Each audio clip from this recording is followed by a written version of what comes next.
자, 갑자기 웬 뜬금없이 맨유를 가지고 우리가 이제 모델링 수업을 하냐라고 생각하실 수 있을 것 같은데요. 자, 제가 얼마 전에 저는 이제 축구를 참고로 굉장히 좋아하는데, 얼마 전에 한준희 해설위원이 막 맨유의 성적이 부진한 이유에 대해서 이렇게 이야기를 하다가, 뭔가 그 부진한 이유 중에 하나가 언급했는데 느낌이 LBO랑 되게 비슷한 상황에 놓여져 있는 것 같더라고요. 그래서 저는 이제 맨유가 그 예전에 글레이저 가문이라고 하는 가문이 있어요. 그들이 이제 맨유를 한 10년 전, 저 고등학생 정도 때 얘네를 막 인수했다라는 말을 들은 적이 있는데, 그게 알고 보니까 LBO 비슷하게 굉장히 차입을 크게 해가지고 본인들은 굉장히 적은 지분만 투자하고 하는 식으로 맨유를 인수를 했더라고요. 그리고 지금 이제 15년 거의 이렇게 지나는 시점에서 지금 서서히 이제 맨유 주식을 팔면서 이제 엑시트를 하고 있는 그런 모양새인 것 같더라고요. 그래가지고 이렇게 보다 보니까 맨유의 이 상장사고 하다 보니까 이게 재무제표도 되게 깔끔하게 나와 있고 뭔가 분석을 할 만한 내용들이 되게 많더라고요. 그래가지고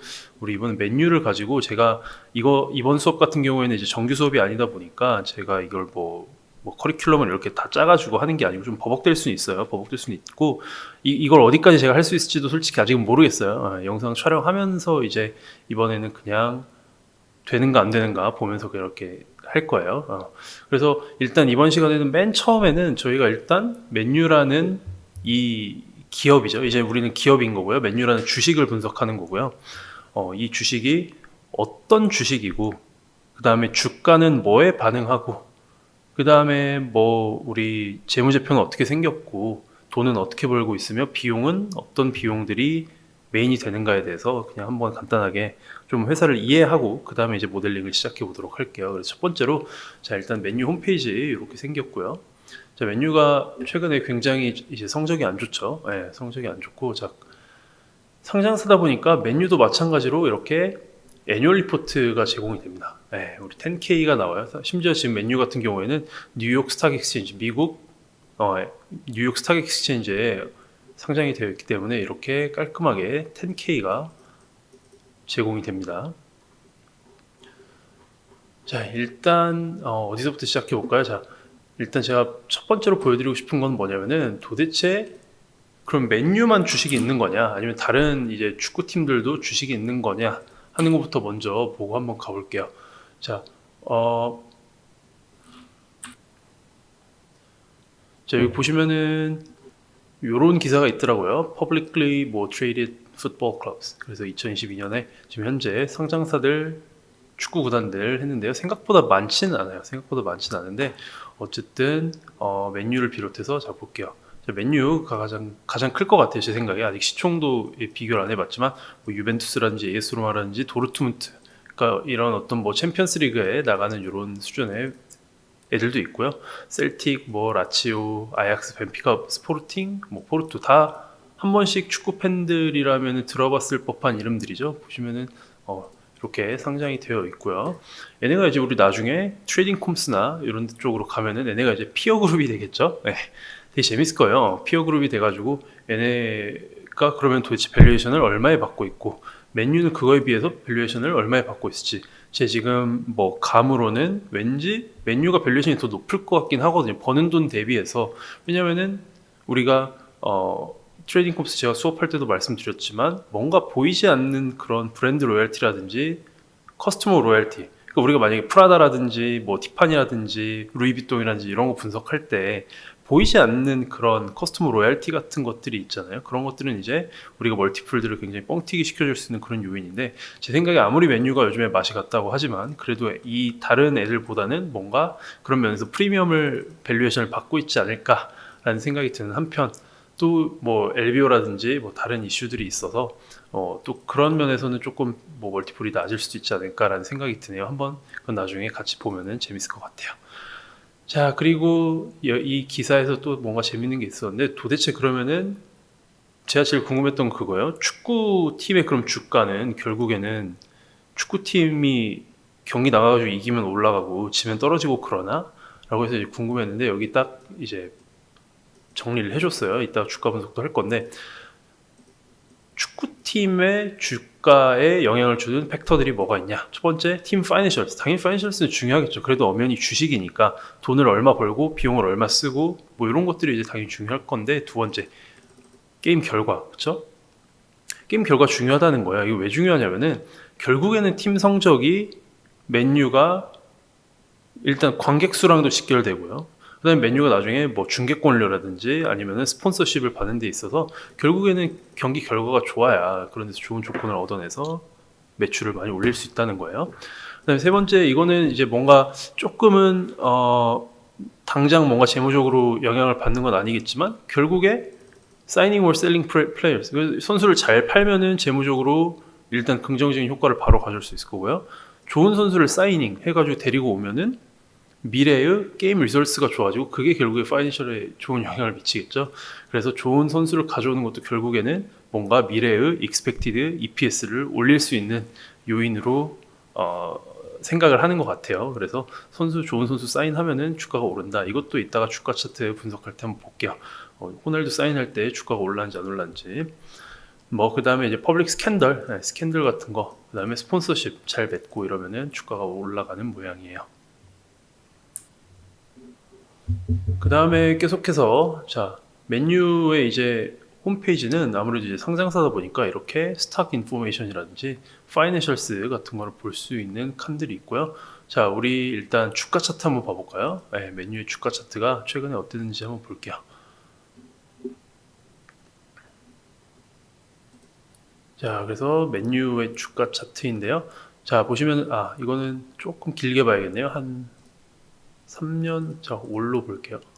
자, 전체 텀으로 놓고 보면은 맨유의 주가 차트 참 보기 힘들게 되어 있는데, 주가 차트가 자, 이때쯤 상장을 했나 봐요. 12년도에 상장을 했나 봐요. 이것도 확인을 해봐야겠지만 데이터가 이렇게 나오고 있고요.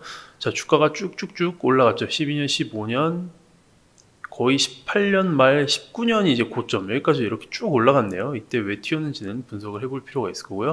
자, 그 이후로 어때요? 지금 2018년 9월 6일, 그러니까 2018-19 시즌 프리미어리그가 개막할 때쯤 고점을 찍고 그 다음부터 지금까지 기가 막히게 내리막길이거든요. 자, 이때부터 무슨 일이 있었는지 한번 이 주가도 분석해보면 재밌을 것 같네요. 어쨌든 확실한 거는 맨유의 주가는 지금 계속 하향세다. 자, 혹시라도 뭐 맨유 팬이시라면은, 혹은 팬이 아니시더라도 맨유 주식에 투자를 하면 뭔가 맨유 팬이 될 것 같죠. 저는 한 번쯤 뭐 투자해볼 의향이 있어요, 지금은. 그래서 맨유를 그럼 진짜로 응원하게 되겠죠, 진심으로. 저 개인적으로 맨체스터 시티의 팬이긴 하지만. 그렇습니다. 그래서 맨유 이렇게 되어 있고요. 그 다음에 이제 우리 10K를 한번 봐야겠죠. 10K를 한번 볼게요. 자, 맨유도 10K는 멀쩡하게, 어쨌든 엄연히 회사이기 때문에 멀쩡한 10K가 있고요. 쭉 내려오면은 뭐 여기에 이제 다른 회사랑 다르게 되게 제너럴 인포메이션이 재밌는 게 있죠. 자, 우리는 잉글리시 프리미어리그는 프리미어리그라고 부를 거다. 앞으로 이 문서에서 FA컵은 FA컵이라고 부를 거다. 그 다음에 잉글리시 풋볼 리그컵, 그 다음에 자, Union of European Football Association 챔피언스 리그, 이거는 챔피언스 리그로 부를 거다. 이런 식으로 되어 있죠. 자, 그리고 안타깝게도 맨유가 이제 유로파를 나가니까, 자, 여기 유로파에 대한 이거는 유로파라고 부르겠다. 그 다음에 유로파 컨퍼런스 리그도 나갔죠, 얘네가. 그래서 컨퍼런스 리그, 이런 이제 안타까운 밑에 표현들도 원래는 10K에서 안 보여야 될 표현들이 아마 제 생각에 맨유가 챔스 못 나가게 되면서 이런 표현들이 밑에 뭔가 나올 것 같아요. 그리고 자, 맨유 같은 경우에는 이제 IFRS를 쓴다는 거, 아무래도 영국 법인이겠죠. 여기 나와 있네요. 여기 나와 있네요. 그리고 모든 그 화폐 단위는 파운드로 되어 있는 모양이고요. 자, 1파운드가 얼마인지 여러분들 아마 잘 감이 안 오실 거예요. 유로나 달러나 이런 거 오시는데 1파운드 얼마인지 감이 안 오실 텐데, 이런 것들도 좀 이제 우리가 맨유를 공부하려면은 좀 감을 잡아야 될 것 같고요. 자, 쭉 내려가고요. 그 다음에 조금 이 회사는 특이한 게, 지금 보시면은 파이낸셜 이어가, 피지컬 이어가 6월 30일 날 끝나요. 7월 1일 날 새로 시작을 하고요. 제가 왜 이렇게 했을까요? 축구 팬분들은 아시겠지만 한 시즌이 우리가 7월에 첫 번째 시즌이 시작하잖아요. 제 생각에 아마도 맨유의 재무제표도 그거에 맞춰가지고 6월 30일 날 1년이 끝나게끔 해놓고 그 다음에 7월 1일 날 시작하게끔 해놓고 그래서 7월 1일 날부터 이제 프리시즌이 시작이 되죠. 보통 6월 한 달은 쉬거나 월드컵이 열리거나 해서 6월은 이제 지나가고 7월 1일부터 프리시즌부터 해가지고 프리시즌도 가면은 굉장히 다양한 중계권료라든지 뭐 매출액들이 잡힐 거잖아요. 그렇기 때문에 7월 1일부터 이렇게 해놓은 것 같아요.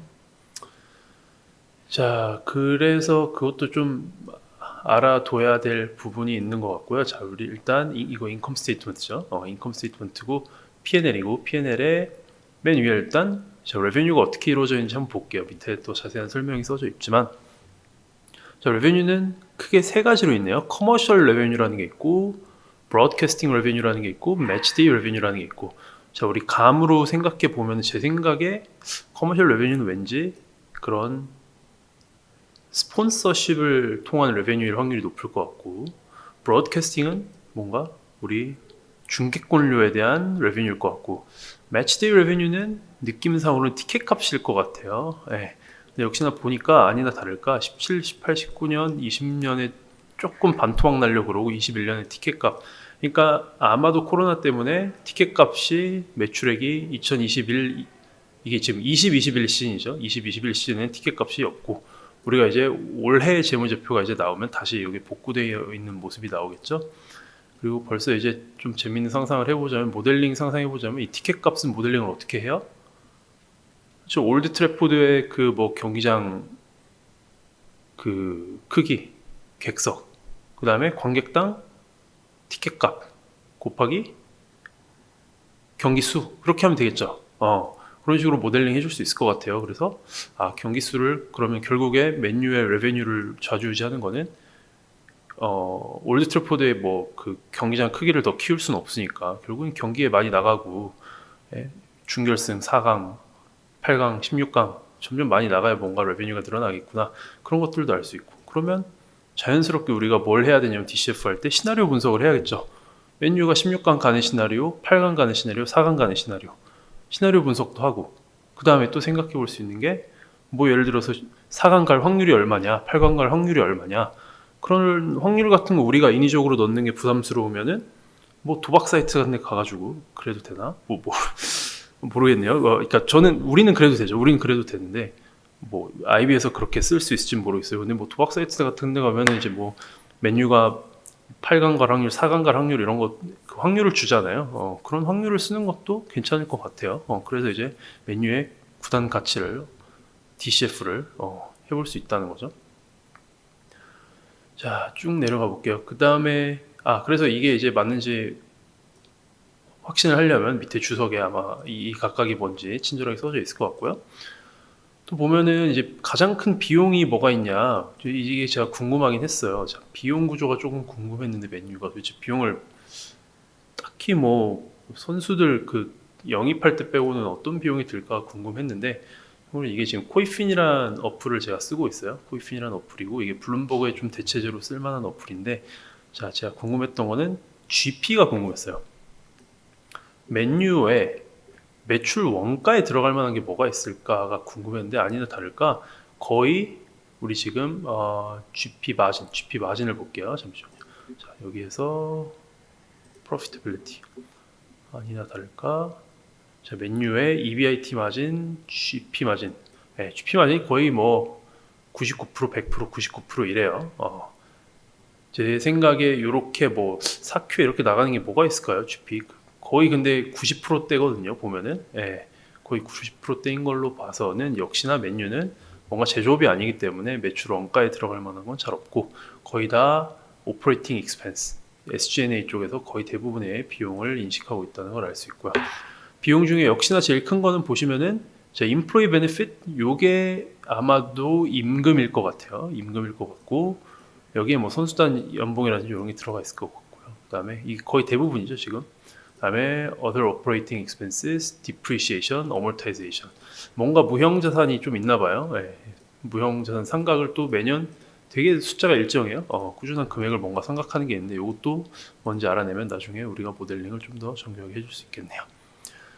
그리고 역시나 LBO를 했기 때문에 제 생각에는 interest expense가 조금 커야 정상일 것 같은데 인트레스트 익스펜스, 파이낸스 코스트가 있네요. 파이낸스 코스트가 있고, 파이낸스 코스트가 꽤 큰 금액이 인식이 되고 있는데, 자, 요게 얼마큼 큰 금액인지는 결국에는 에비타 대비해서 이런 이자 비용들이 얼마나 나오는지 그런 것들도 분석해 보면은 이게 진짜 LBO 상황이 맞구나라는 것도 조금 감을 잡을 수 있을 것 같아요.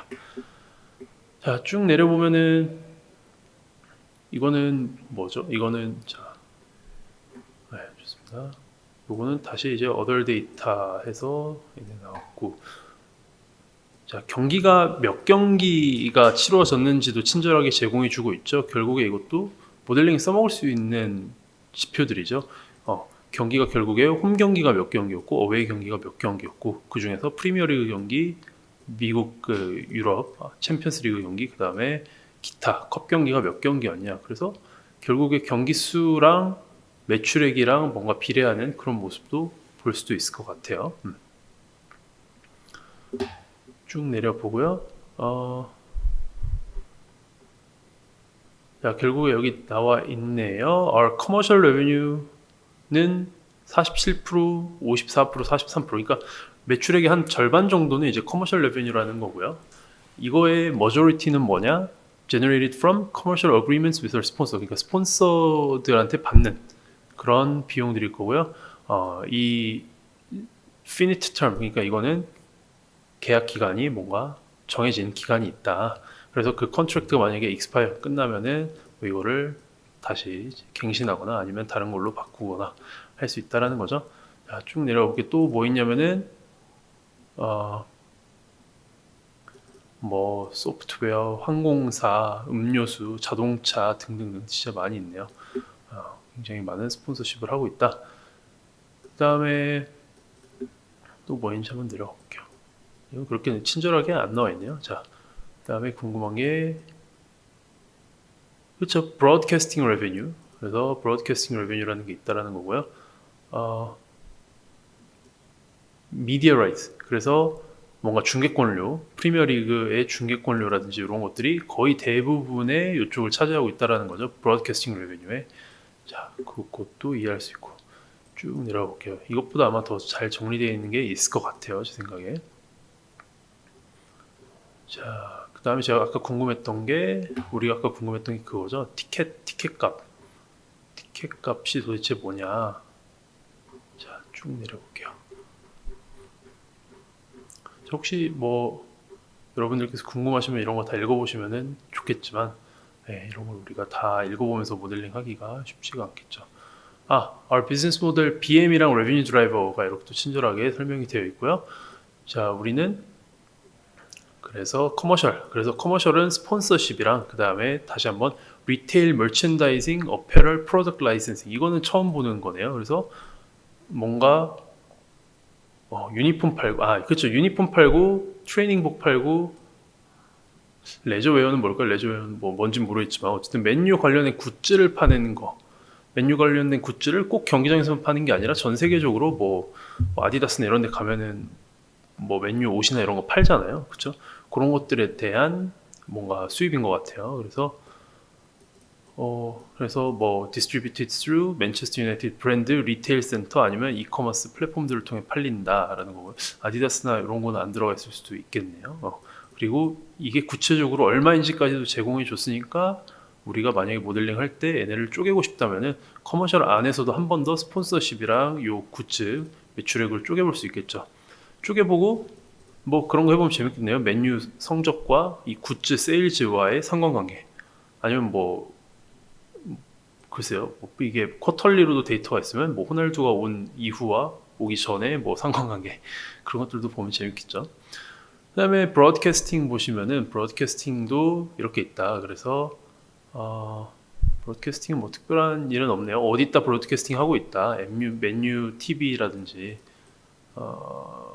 그렇네요.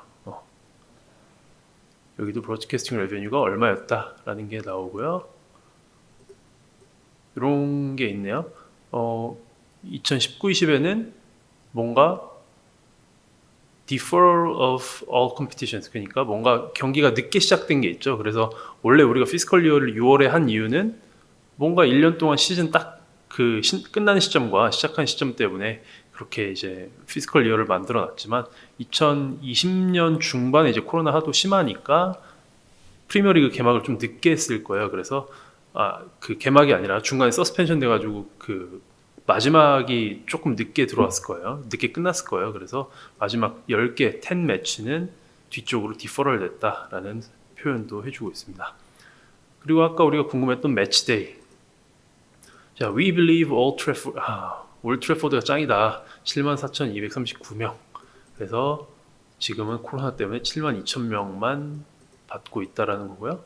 그래서 99% 어텐던스이기 때문에 이것도 모델링할 때 의미가 있죠. 우리가 결국에 올드 트래포드 구장에다가 곱하기 만약에 99%가 아니라 막 이게 변동이 심한 클럽이면 K리그면 그렇잖아요. 서울 월드컵 경기장에다 곱하기 99% 할 수는 없잖아요. 막 또 가정을 해야 된단 말이에요. 공실률 같은 거를 그렇죠. 매진율, 예약률 뭐 이런 것들을 가정을 해야 되는데 맨유 같은 경우는 99%이기 때문에 좀 편하게 모델링 할 수 있겠네요. 그리고 매치데이 레베뉴는 결국에 홈 경기에 대한 결과에 very한다, 달라진다라는 거고요. 결국에 그리고 남자 축구팀의 결과가 중요하다는 거죠. 그리고 여자 축구팀이 아니라 남자 축구팀이 중요하다는 거예요. 우리가 지금 잠깐 간과를 하고 있어요. 생각해보니까 또 그쵸. 그냥 남자 축구팀 레베뉴만 생각하면 안 될 수도 있었겠네요. 여자 축구팀도 있고 생각해보면 뭐 유스팀도 있고 거기도 어쨌든 입장료 수익이 있지 않을까 싶긴 해요. 어쨌든 매치데이 레베뉴가 이렇게 발생했다. 그리고 코로나19 때문에 significant impact on matchday revenue가 있었다 라는 거고요. 그렇습니다. 몇 경기 했다 뭐 이런 말인 것 같고요. 별 이야기가 없네요. 밑에 또 있을 수도 있어요. 자, 그리고 우리가 our competitive strengths에서 우리는 세계에서 제일 좋은 스포츠 팀이다. 전 세계적으로 뭔가 서포터가 많다 등등등 좋은 말을 써놨습니다. 우리의 전략은 뭐냐? continue to invest in our team 어쩌고 별로 우리 모델링 할 때는 필요 없는 이야기들인 것 같습니다. 축구팀의 히스토리도 나오네요. 야, 10K가 정말 재밌네요. 1878년에 파운디드 돼서 팀의 히스토리도 나오고요. 올드 트래포드가 언제 생겼는지 1910년도에 생겼네요. 이런 이야기도 나오네요. 야, 트로피 몇 개 이겼는 트로피를 몇 개 탔는지도 나오네요. 야, 기가 막히네요. 자, 이런 거 가지고 있다가 우리 나중에 주가 차트에다가 대보면 재밌겠죠. 주가 차트와 트로피와의 상관관계라든지 해보면 재밌을 것 같고요. 자, 인더스트리 오버뷰, 리그 스트럭처 나오고 나오네요. 축구 선수 이름들도 쭉 나오네요. 야, 대야부터 해서 이건 무슨 순서로 해놓은 거죠?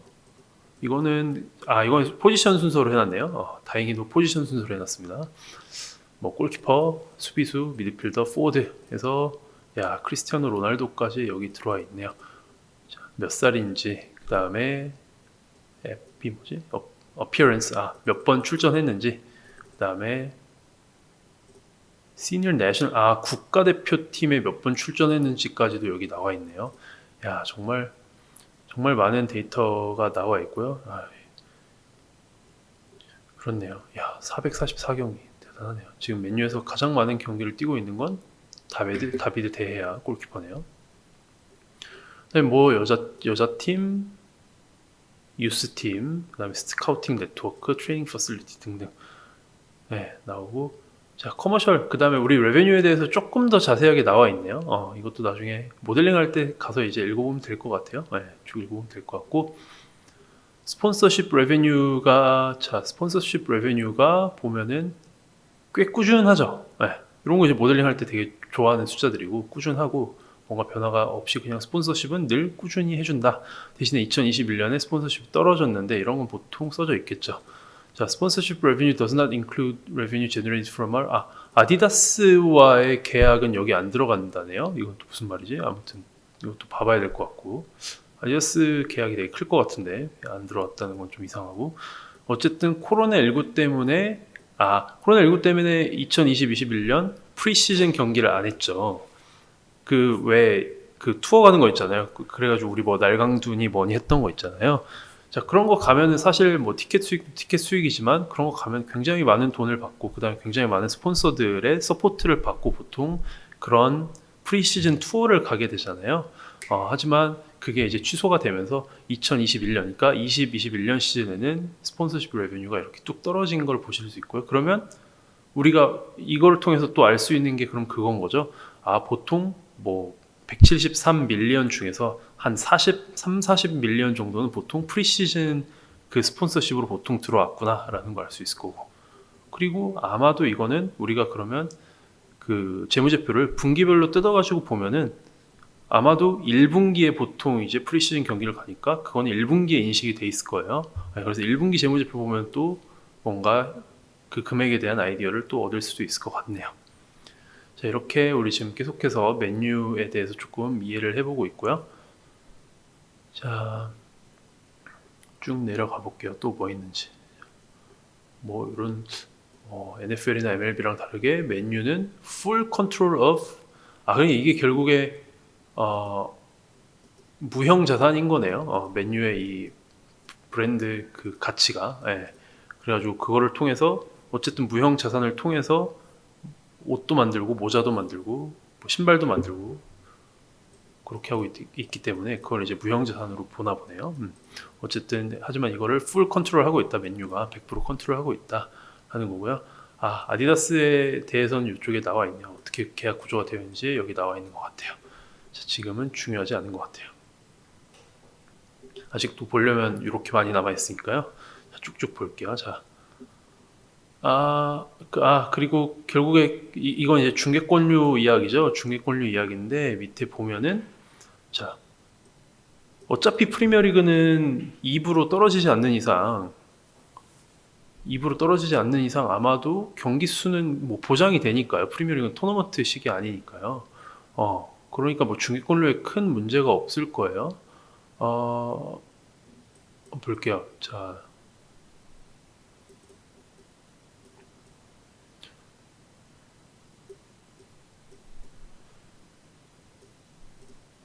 the income from the sale domestic broadcasting right. 그러니까 프리미어리그에 대한 중개권료는 according to a formula based on 이거 재밌네요. finishing position in the league and the number of live television appearance. 결국에 뭔가 이제 중개권료를 책정하는 공식이 있는데 그 공식이 뭐에 연관돼 있다? 맨유가 몇 등으로 끝냈냐? 그리고 결국에 텔레비전에 라이브로 몇 번 출연하느냐. 그러니까 결국에 텔레비전에 출연을 몇 시 몇 분에 어떤 핫한 시간에 많이 출연을 해야 당연히 광고 수익이 방송사 입장에서도 많을 거고 그러니까 당연히 그렇게 해야 중개권료를 많이 책정받을 수 있겠죠. 결국에는 성적이랑 이것도 직관돼 있는 거예요. 중개권료 수익, 특히 프리미어리그 중개권료 수익도 결국에는 직관이 되어 있는 거고, 직결이 되어 있는 거고요. 그래서 뭐 under the previous Premier League broadcasting cycle, revenue from sale of the rights to televise Premier League matches internationally by overseas equally between current clubs and 이건 뭐 몇 경기가 중계되었고 뭐 이런 것도 나오면 재밌을 텐데요, 그렇죠? 또 있을 수도 있어요. 일단 쭉 내려가 보고 자, 여기부터 이제 챔피언스 리그 이야기죠. 챔피언스 리그 같은 경우에는 챔피언스 리그가 이제 일단 32강에 들어가게 되면 요만큼을 보너스로 받는 것 같고요.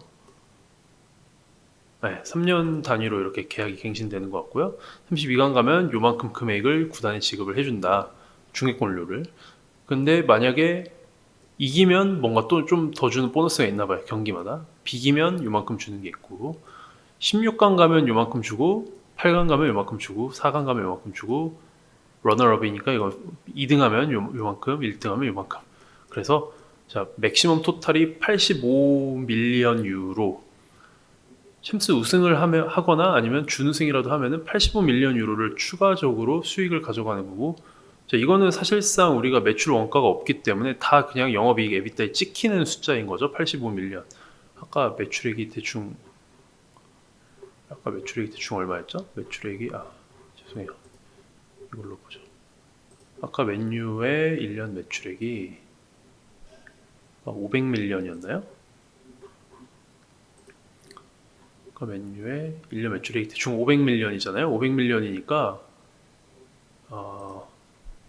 85밀리언이 새로 들어오면은 뭐 16% 정도, 네, 16% 정도 레베뉴, 16, 17% 정도 레베뉴에 영향을 미치는 거네요. 이것만으로 중계권료만으로도 그쵸? 그러니까 이것도 굉장히 이제 큰 거죠. 중계권료가 이 정도면 티켓 값이랑 뭐 다른 거 합치면은 16, 17%가 아니라 거의 뭐 25%, 30%의 영향을 미칠 수도 있다라는 거니까요. 굉장히 큰 의미를 가지고 있을 것 같습니다. 성적이라는 게. 쭉 내려가 볼게요. 자, 우리가 그리고 궁금했던 건 사실 매치데이, 매치데이 레베뉴 여기 또 나와 있죠. 매치데이 레베뉴 나와 있고. 좋습니다. 이런 건 우리 나중에 이제 천천히 하나하나씩 나중에 제대로 봐야 될 것 같아요. 자, 이건 뭐죠? 리얼 프로퍼티. 그쵸. 맨유가 가지고 있는 부동산도 써져 있어야겠죠. 맨유가 들고 있는 부동산, 오운드가 있고 리스트가 있고, 그쵸? 오운드는 들고 있는 거. 그래서 올드 트래포드부터 해서 뭐 캐링턴 트레이닝 그라운드, 박지성이 예전에 많이 훈련했던 트레이닝 그라운드라든지 이런 것들 쭉 나와 있네요. 자회사도 있나요? subsidiary. 자, are directly in Red Football Finance라는 회사가 있나 보네요. 몇 개 있네요. Red Football 조인트 벤처 뭐 하는 회사들인지 좀 써줬으면 좋았을 텐데. 이거는 뭐 쳐보면 나오겠죠. 맨유 TV라든지 이런 애들도 있네요. 자회사들도 몇 개 있나 봅니다. 그리고 이제 사실 제가 궁금했던 거는 마지막으로 제가 궁금했던 거는 비용인데 그렇죠. 오퍼레이팅 익스펜스에 아까 인플로이 베네핏 익스펜스가 아마도 저 선수들 연봉이라든지 임직원들 연봉일 것 같은데 자 볼게요.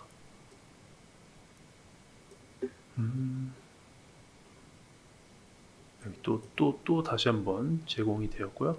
자, Employee Benefit Expenses는 증가했대요. 왜 증가했냐? Primarily due to contracted increases in player salaries as a result.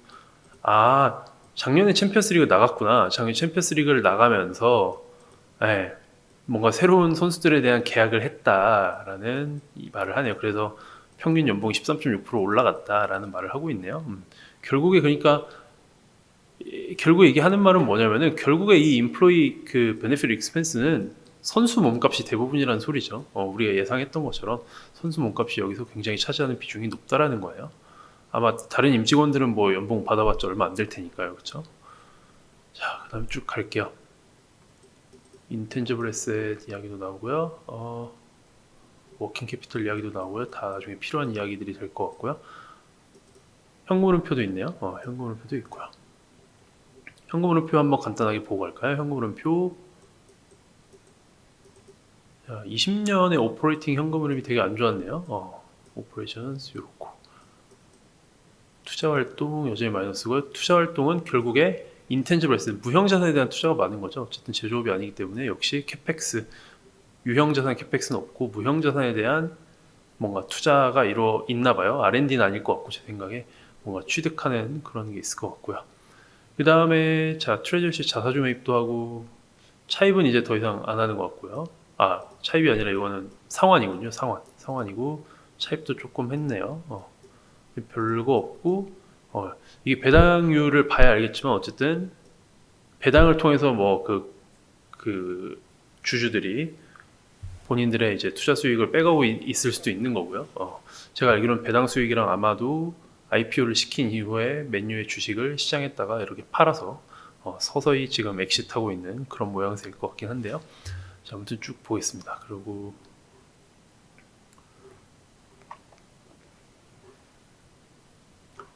여기부터는 이제 좋습니다. 여기부터는 주주들의 이야기일까요? Directors and Senior Management. 그래서 여기는 이제 결국에 보드 멤버들인 거죠. 보드 멤버들. 글레이저 가문, 그다음에 다 글레이저네요, 이름들이. 글레이저들. 쭉 갈게요. 어떤 사람들인지도 위에 써져 있고요. 컴펜세이션, 도대체 얘네들이 돈 얼마 받아가고 주식으로 얼마 받아가는지도 써져 있고요. 자, employees가 있네요. 직원. 축구 선수를 직원이죠. 축구 선수 직원이죠. 그래서 남자, 여자 축구 선수들의 직원 수가 118명. 그다음에 테크니컬 앤 코칭 여기 감독부터 해서 들어가 있겠죠. 176명. 커머셜 미디어 어드민 해서 총 맨유 직원이 한 1000명 정도가 되네요. 신기하네요. 대부분 UK에 있고요. 일부가 홍콩이나 미국, 그다음에 ROW에 조금씩 직원들이 있는 거네요. 쭉 내려갈게요. 최대 주주들이 누구냐? 네, 쉐어 오너십 이것도 궁금했었죠. 쉐어 오너십 보면은 자 한번 볼게요.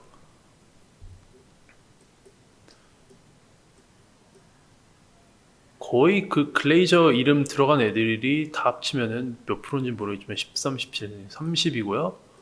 62 거의 100% 다 들고 있네요. 글레이저 가문이. 네. 한번 볼게요. 이거는 봐봐야겠네요. IPO를 했는데 어떻게 이렇게 다 100%가 될 수 있죠?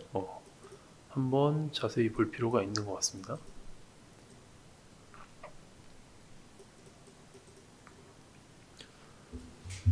자, 메이저 쉐어홀더 쭉 나오고요.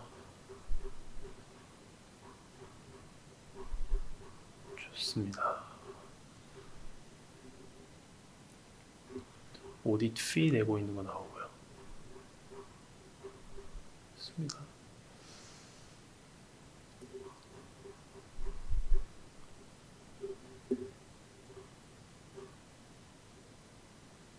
매출액 더 쪼개서 줬네요. 네. 자, 매출액을 좀 더 쪼개준 거죠. 자, 커머셜 매출액을 스폰서십이랑 그 다음에 이렇게 리테일, 이거 아까 우리 주석에서 봤던 건데 테이블로 깔끔하게 정리를 해줬고요. 그 다음에 도메스틱 컴피티션, 유로피언 그쵸. 중계권료도 프리미어리그, 챔스, 그 다음에 기타. 야, 좋네요. 네, 이렇게 쪼개줬고요. 저거 다 정리해야겠네요, 이따가. 그 다음에 쭉 내려와서 오퍼레이팅 익스펜스를 결국에 이렇게 쪼개줬네요. 보면은 자, Employee Benefit Expense 노트 7에 가면 있대요. 그래서 노트 7에 결국에 웨이지스 앤 셀러리가 거의 대부분이죠. 이거 우리나라도 그래요. 우리나라도 보통 이제 가면은 급여, 퇴직급여, 그 다음에 주식 보상 비용 이런 식으로 보통 써져 있을 텐데 여기도 마찬가지로 그렇게 되어 있는 것 같네요. 그 다음에 펜션 코스트 이거 아마 우리나라처럼 뭐 고용보험 요런 것들에 대한 코스트일 것 같은데 이건 금액 얼마 안 되고 얘네도 제 생각에 퇴직금을 뭔가 법적으로 뭔가 웨이지의 몇 프로 이런 식으로 계상하게 돼 있을 것 같은데 딱 보면은 약간 우리나라처럼 한 10%에서 15% 사이 들어올 것 같은데요. 퍼센티지가. 이것도 분석해보면 재밌을 것 같네요. 영국. 그 다음에 아까 직원 수는 봤고요. 결국 2021년에 보면은 283 밀리언이죠. 283 밀리언. 네, 283 밀리언 파운드인데 자, 그러면은 우리가 제가 궁금했던 게 아까 그래서 미리 이건 찾아놨는데요. 결국에 첫 번째로 제가 궁금했던 게 축구 선수 주급이 비시즌에도 지급이 되냐라고 이제 궁금했는데 자, 축구 선수 그 네이버에서 이 월스트리트님이 답변을 해주셨어요. 이름도 월스트리트야. 내려오면은 축구는 비시즌 구분이 사실상 없어서 결국에는 주급에다 곱하기 2 하면은 52 하면은 축구 선수들의 연봉이 나온대요. 그래서 제가 궁금했던 거는 도대체 호날두가 몇 파운드를 받냐, 주급을 받냐. 자, 대해야 37만, 35만, 34만, 30만이래요. 자, 4명만 합쳐도 거의 지금 얼마예요? 35 곱하기 4 해도 뭐 140만 파운드거든요. 140만 파운드. 맞죠? 140만 파운드. 자, 우리가 그냥 단순히 계산기 틀어가지고 140만 파운드니까 140만 파운드 1400이죠. 1400 아까 1000단위였으니까요. 140만 파운드에다가 곱하기 52죠. 이 4명만 가지고 지금 72,800 아까 우리가 283 그러니까 4명이 거의 지금 4명이 4분의 1을 차지하는 거죠. 4분의 1. 결국에 이 웨이지 앤 셀러리는 거의 다 선수들한테 간다라고 보면 돼요. 축구 11명이 하는 거 구단이 뭐 20명, 30명 될 텐데 걔네들이 다 가져간다라고 보면 될 것 같고요. 누가 그래서 이렇게 맨체스터 유나이티드 FC 페이롤 친절하게 써줬어요. 자, 우리 지금 보고 있는 게 19, 20인가요? 20, 21인가요? 자, 20, 21이죠. 20, 21이니까 2020, 21에 페이롤을 한번 볼게요. 표를 보면은 자, 주급과 애뉴얼 셀러리 등 호날두가 들어오기 전이네요. 그래서 보면은 야, 데야, 포그바 이런 애들 당연히 많이 받고 카바니, 마샬, 레시포드 쭉 내려 보면은 친절하게 애뉴얼 셀러리가 보시면 179, 17985예요. 17985. 웨이지가 283463이니까 몇 프로예요? 17985.